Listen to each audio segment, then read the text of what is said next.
Thank you very much. I had a slide to share, and I'm pleased to share this slide. Can you I see your slide? Okay. Yeah. Thank you. Good afternoon, ladies and gentlemen, friend and colleague from Thailand, Cambodia, and also colleague or friend from other country in ASEAN. And today I have the honor to attend the Mekong-ASEAN Environmental Week, and I have the honors also to present you the experience issue relate to Tonle Sap Lake in Cambodia. My name is Sithirith Max, and I'm starting my presentation by saying that Mekong is like the what's so called the human body. It's like a human body, and you can see that it's like Lao is like the head, and Vietnam Mekong Delta is like a toe, a feet.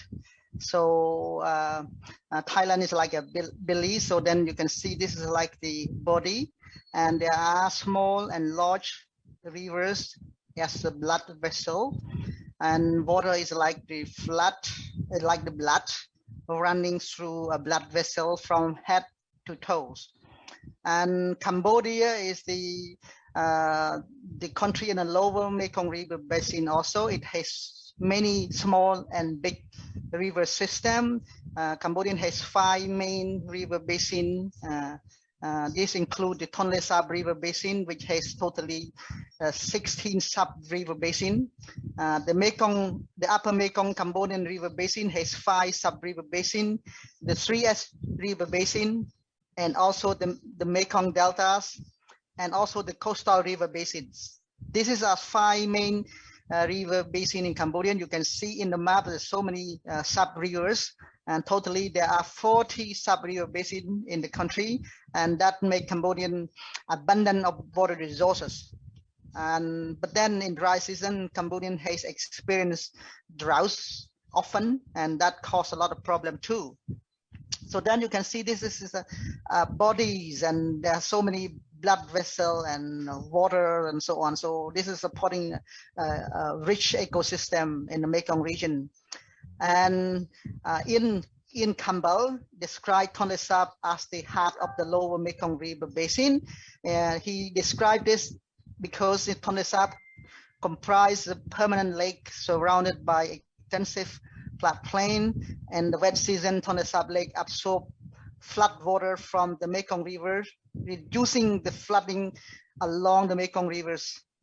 In the dry season, Tonle Sap Lake release water to the Mekong rivers, and that water reducing the soil intrusion in the Mekong Delta, and that make Mekong Delta also fertile lands also because of the coming in and coming out of water into the Tonle Sap Lake. So Tonle Sap Lake is considered as like as a heart of the Mekong, and that could support Mekong ecosystem in terms of flood, in terms of reducing flood and so on. So this is important role of Tonle Sap. Tonle Sap was the heart of the great civilization of the Khmer, also from 9th to 12th century, and this is make the Angkor was the key civilization for the Khmer, and that because of Tonle Sap Lake provide waters, and that water support Angkorian society to manage water and also to grow rice 3 to 4 crop a year, and that produce abundance of food, and that food could support the construction of Angkor during that time. Ecologically, it is a key component of the world's largest fishery, and certainly the largest subsistence fishery. Fish from the Tonle Sap Lake form significant component of the food surplus for the Angkor period, for Angkor construction. So then you can see it provides a lot of food to support people during that time. Culturally, it was the backbone of the Khmer society, where fish and rice form a basis of the Khmer cultures. Water as the heart of the Khmer culture as well. Water has been the heart of the Khmer culture. So Cambodia celebrate water festival every year, especially in November, to thank rivers and water that support the living of the population. The return of flow from Tonle Sap Lake to Mekong River marked the fishing and rice harvesting time for the Khmer people. So that you can see water has been very central components of the culture as well. However, the rivers, small or big, has been dammed. Tyler Riner described the damage to Tonle Sap as a death by 1,000 cuts. The cuts of the rivers by dam. So you can see that since 1950, nearly 1,000 large and small dams have been built in the lower Mekong River basin. China has completed 11 mainstream dams already, and now has planned another 12 dams on the Langkang Mekong rivers in China. Thailand built 12 dams between 1965 and 1995 on the tributary of the Mekong, but also many irrigation canals as well in Thailand. Laos has planned to build 100 dams. 91 dams is on tributary and 9 dams on the mainstream. Among all, 78 dams are operational, and that you can see that in Laos. Cambodia has planned 21 dams. 2 dams already been completed. The rest is still under the planning. Vietnam has planned 20 dams. 15 dams has been built already in the 3S region. So this is a thing that you can see that the cuts of these rivers could contribute to the deaths of the other rivers. So this is a risk to the flows of the Mekong rivers. And below Tonle Sap, there has been heavy flood control system construction in the Mekong Delta in Vietnam. This is to construct the dike system to protect Mekong Delta from flood, and also to allow Vietnamese farmer to cultivate rice. So then you can see 1,000 man-made canal have been built, and that affect the flows of the lower Mekong, particularly the Mekong Delta. But then by flood control system, when Vietnamese government put the control onward in the rivers, then it will flood in Cambodia. So this is a case that's happening. So we are not just affecting by dam upstream, but also we are affected by dam downstream. So that contribute to the change of flows of the rivers as well. And also the climate change. Climate change has also occurs in the region, and that has affected the hydrological regimes of the Mekong rivers as well. So dam and climate change have altered the hydrological flows of the Mekong and Tonle Sap. So you can see that the reverse flow of water to Tonle Sap between 1997 and 2019 has been changed. It changed in terms of starting time. It changed in terms of duration of the flood. It changed in terms of the volume of the floods also. So that affects the Tonle Sap as well. So the river flow of Tonle Sap has declined between 1997 and 2000. It is shown by this graph. I think this is clearly indication of the concern for the future of the Tonle Sap Lakes. And rapid declining of river flow, especially in 2019 and 2020, there is a drop, below the long-term average water level. So in Tonle Sap, there's been alarming about the low water level. I think in 2019 and 2020, that question about the futures of the lake, given the low flow of waters in lakes. And so you can see that the volume of the Tonle Sap Lake, the volume of flood entering into Tonle Sap Lake has been declining, especially between 2019 and 2021. So the volume has been lower than the average long-term flow volume. So you can see this graphic illustrate the volume of water in each year. And so 2019, 2020 has been the years of the low volume, and that has raised a concern about the, the productivity of the lake and also the fishery and so on.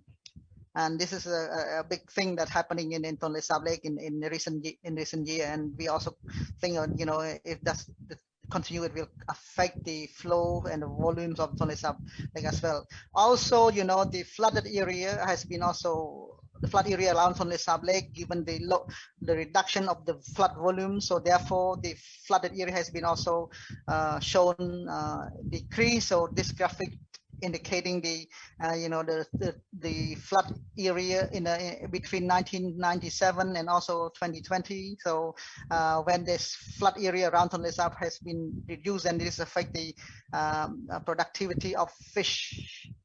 I think in Tonle Sap Lake, it is a big lake in Southeast Asia. It is rich in fishery resources, and that richness of fishery resources has to do with the flood from the Mekong. But then recent year there has been a reduction in the flood volume and also the flood area. So this has affected the fish productivities of the Tonle Sap. So this graphic indicating of the decline of fish catch in the province of Tonle Sap Lake and in the total fish catch in Tonle Sap Lake. So whether or not it has linked to the flow from the Mekong, but this is a signal that if in the long term, if this continues, it will affect the fish production in Tonle Sap Lake. I think this is a big thing that's happening.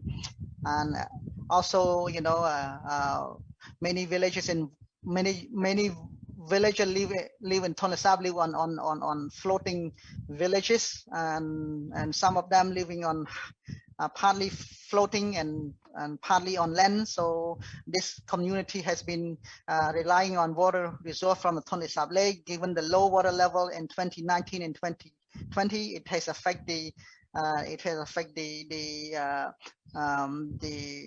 use of water in the Tonle Sap Lake, and also low water level in Tonle Sap Lake could increase water pollution, as many people live in floating village in Tonle Sap.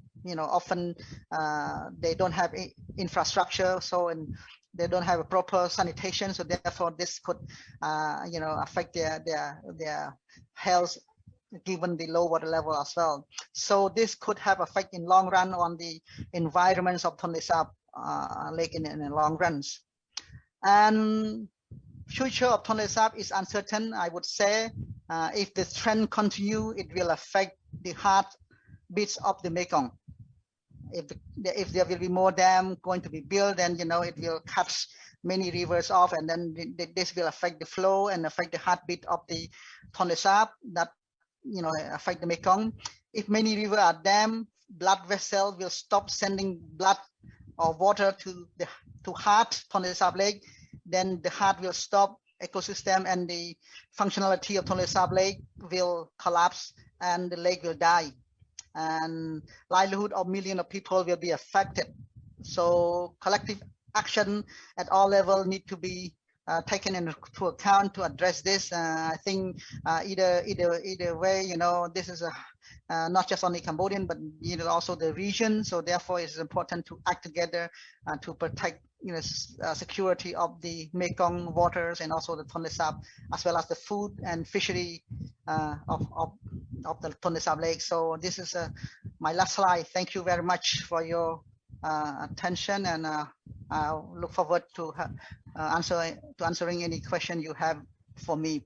Thank you. ขอบคุณครับคุณสิทธิฤทธิ์ครับมีคำถามอยากจะ Thank you so much คุณสิทธิฤทธิ์ and I have some question for you to elaborate. คุณสิทธิฤทธิ์ have demonstrated the extreme negative impact to the Mekong River, and I want to know how the people from Tonle Sap have adjusted themselves and cope with this kind of changes, and what do they do, and how and can they survive this kind of extreme changes? I think thank you very much, Khun Pop, for your question, and I think Tonle Sap is is the source of food and livelihood of millions of peoples.